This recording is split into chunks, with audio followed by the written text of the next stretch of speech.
Hey guys, how you doing today? Just on my way home from work. Stopped and got some groceries. Nothing new here.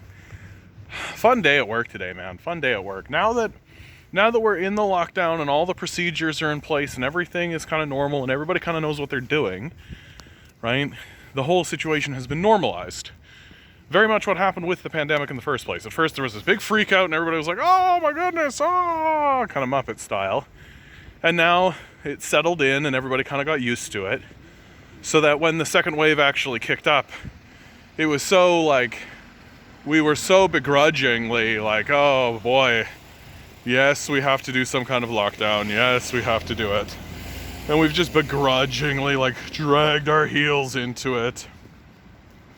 Near as I can tell, for the most part, honestly, like, you can still go into most establishments, you can still do most things. Most places are still able to serve you. And like my store, for example, like we moved straight to curbside and business is good, right? Is it hyper crazy, ridiculous, crazy go nuts Christmas style? The way that I'm used to? No. And I miss it. I do. I'm a part of the joy of working in a toy store is the excitement that surrounds Christmas. I've stated before on this channel that I don't celebrate Christmas as a holiday for reasons which I have gone into before and would happily go into again. But that doesn't change the fact that there is still a great deal of excitement, a great deal of energy, a lot of people. Like, I have been in my toy store and I have known that there is over 100 people in this very small space. I shouldn't say very small, it's actually quite a large space, but in a comparably small space. And it's fun.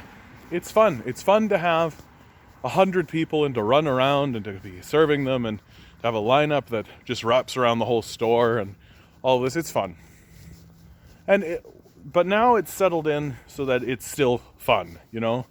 And it's a different kind of fun. Now there's the fun of working with your compatriots and your associates towards collecting these toys, and it's more of I've worked in warehouses before, and it's more of that kind of workspace now. It's less retail now. It's more of a warehouse environment now, but it's still the people who are interested in working in a toy store, and so we're all having a good time and having fun with one another, which I think is just absolutely wonderful, you know? Spirits are high, energy is high, and which is good.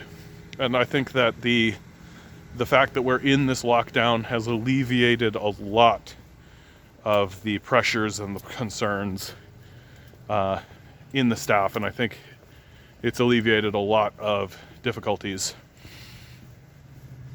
for everyone, right? And I'm seeing more strict guidelines being followed.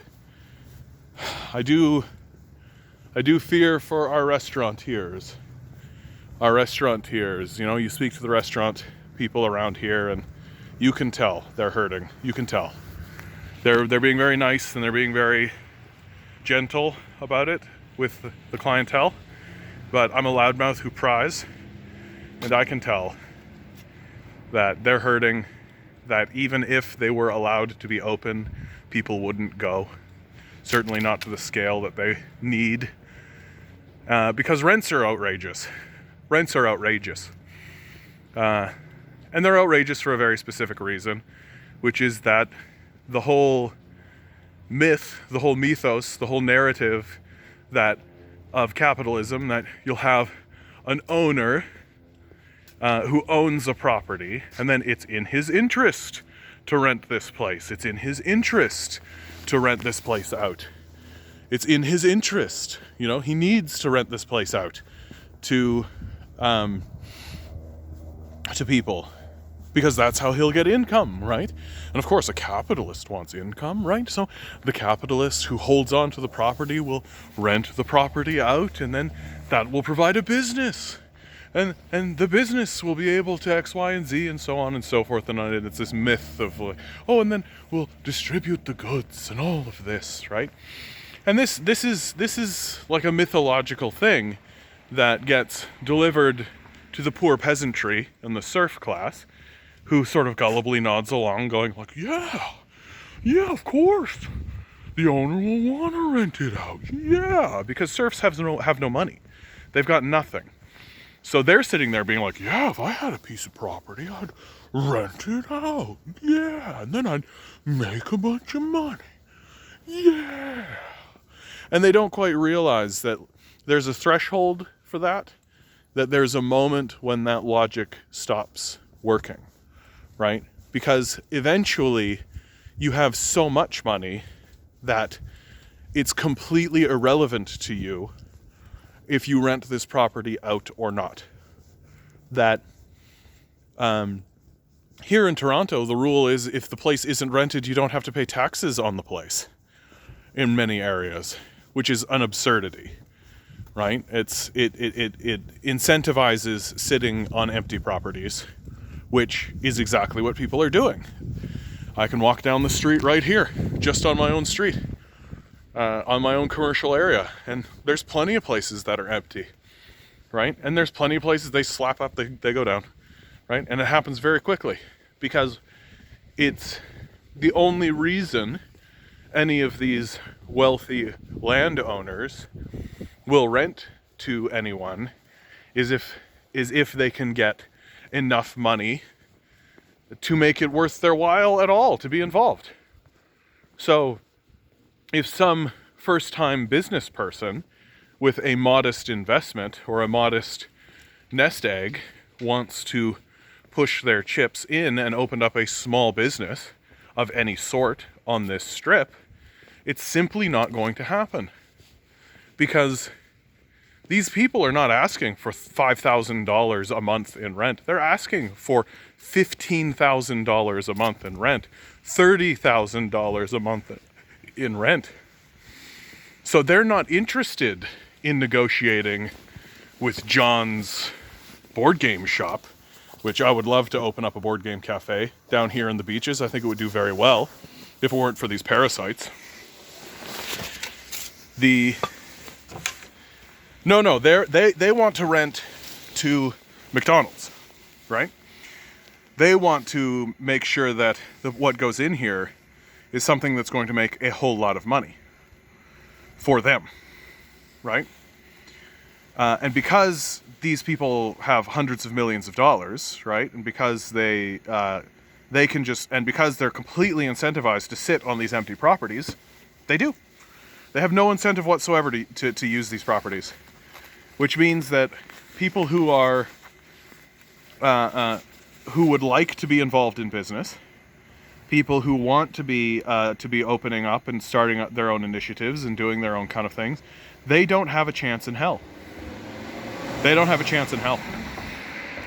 Because not only are the landowners sitting on empty properties waiting for multi-million dollar multinational corporations to move in, they're also competing. The small people are competing with just large-scale investors, right? Like, if somebody walked in to this neighborhood and said, with $1 billion and said, I want to change this place to Disneyland, everyone would just go along with it, right? Because that's where the money is. I believe what I'm describing is called gentrification. That wealthy owners are allowed to just sit on empty places,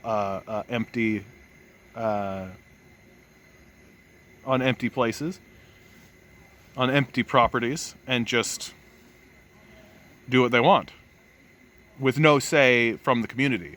Like, if you walked in down the street in this community and you just pulled every single person in here and you said, hey, would you like to have a board game cafe in here? Hey, do you think a board game cafe would do well here? Hey, what do you think about a board game cafe down here? Every single person would say, yeah, that's a great idea. What a great addition to the community, right? And if it was put to a vote, if the people in the neighborhood were asked, hey, this empty property that's sitting here doing nothing, should we turn this into a board game cafe? Everybody would vote for that. Of course they would, right?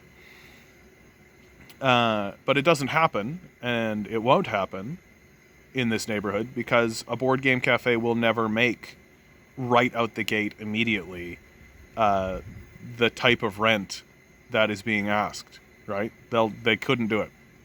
So you'll have to put, if you want to start up an initiative like that, you'll have to start it in a neighborhood, that sucks. You'll have to start it up out in the boonies somewhere. You'll have to start it up, and you'll have to start very, very, very, very small, and very, very out of the way, and very, very just niche little corner place. And it clearly didn't used to be that way, by the by.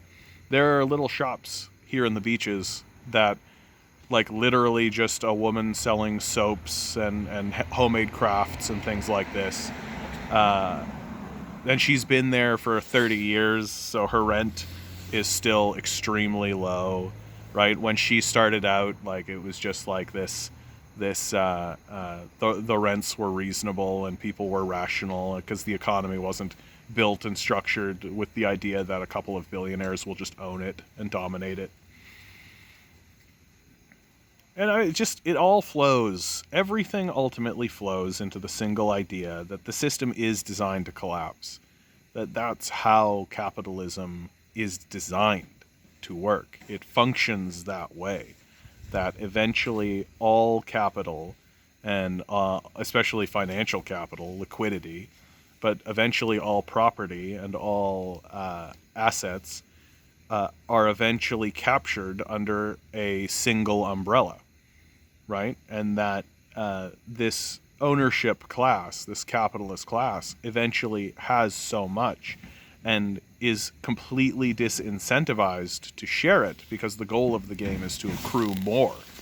That eventually the bulk of the populace, the vast majority of the populace, will simply not be able to afford the goods being produced by the capitalist class, and the system will collapse.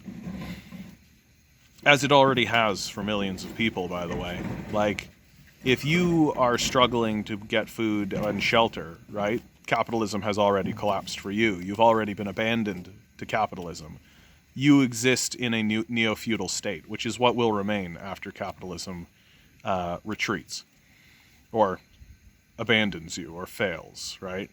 And truly, I mean, one of the great things that the COVID situation has definitely created, like, capitalism doesn't actually exist anymore in a serious sense, right? Like, and I think that's something that people are coming to terms with, and it's sort of my response when people start talking to me about capitalism, right? Capitalism doesn't really exist anymore, if it ever did in the first place. But, like, this idea of, like, rugged individual, like, what are you even talking about? Like, the United States government gave $5 trillion to massive conglomerate corporations. That has nothing to do with capitalism.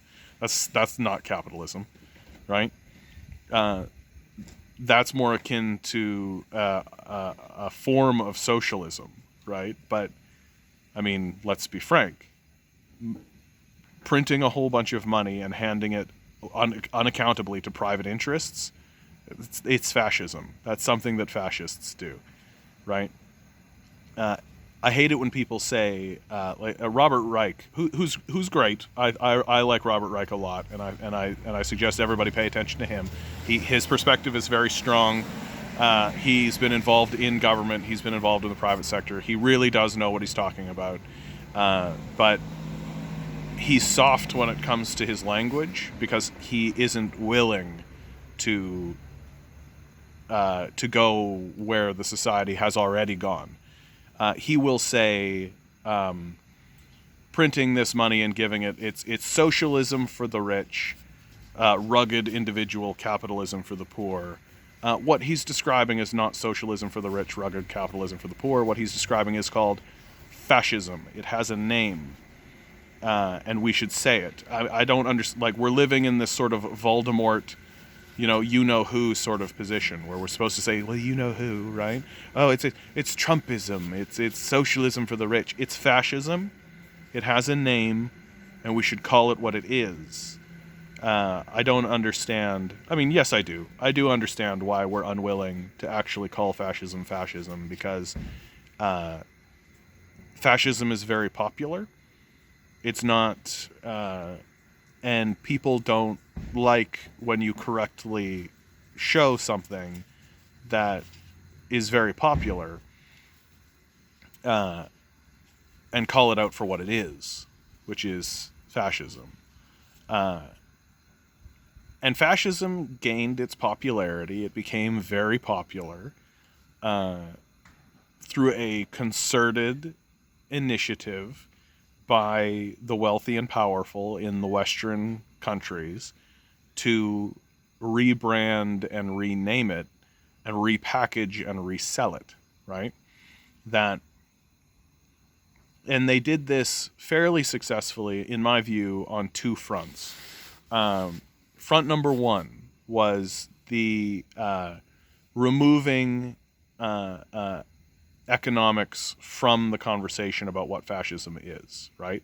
Like Adolf Hitler was one of the people who started, he was the one who began privatization. The privatization movement begins with Adolf Hitler. He moves public sector projects and public sector policies into the private sector, right? And this completely aligns with the fascist ideology that socialism and socialists need to be smashed. And it holds that this is exactly what Adolf Hitler wanted to do. He wanted to smash the public sector completely, including the democratic structure, which he inevitably did, right? So smashing public sectors and public goods and governmental forces, right, is part and parcel of what fascism wanted to do and wanted to accomplish. And very many of Adolf Hitler's ideas and projects were completely successful, and the German people completely adopted and moved into the Western culture completely. But this can't be discussed, right? This idea that fascism moved forward and we're using a lot of the fascist language and ideas, right? Privatization is a fascist idea that comes out of fascism. And so this needs to be rebranded. And so it gets rebranded not, of course, as fascism, but as neoliberalism.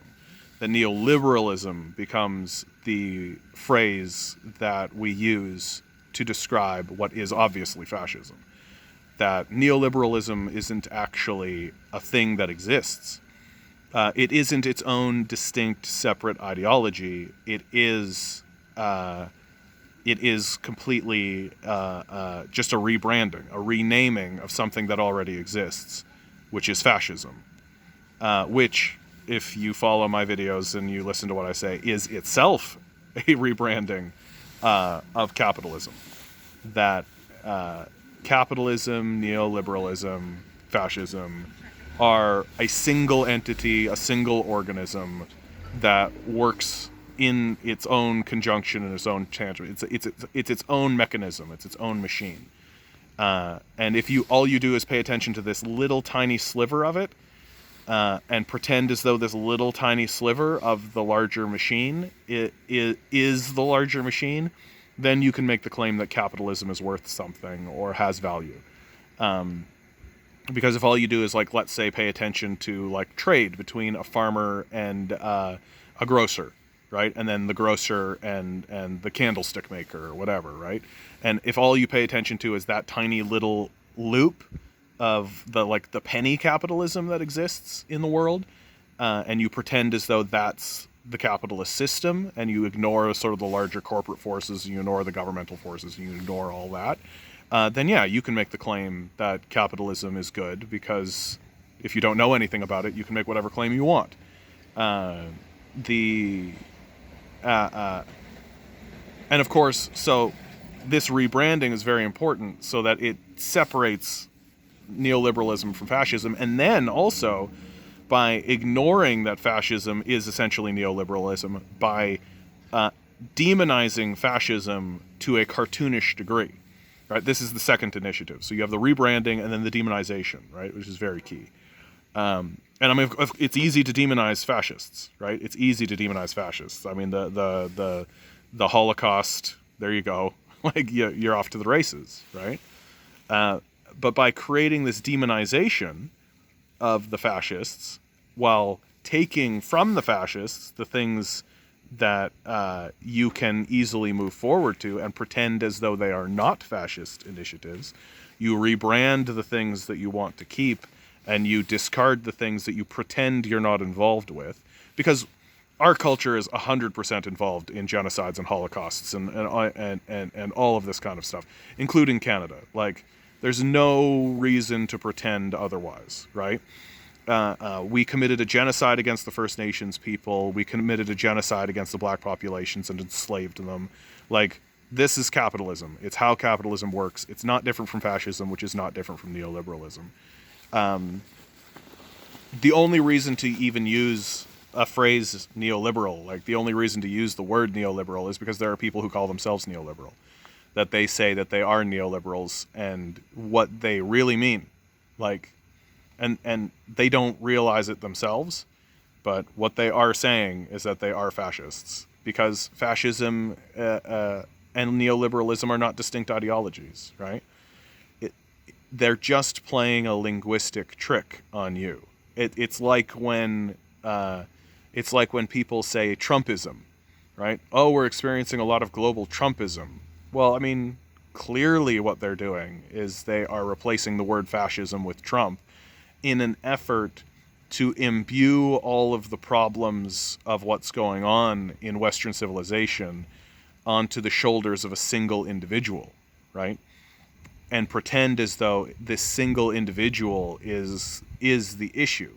That if we remove this single individual, then everything will get better and go back to the way it was. Which, if you're delusional and you actually think that Obama and the Obama years were good somehow, I don't want to be very clear on that.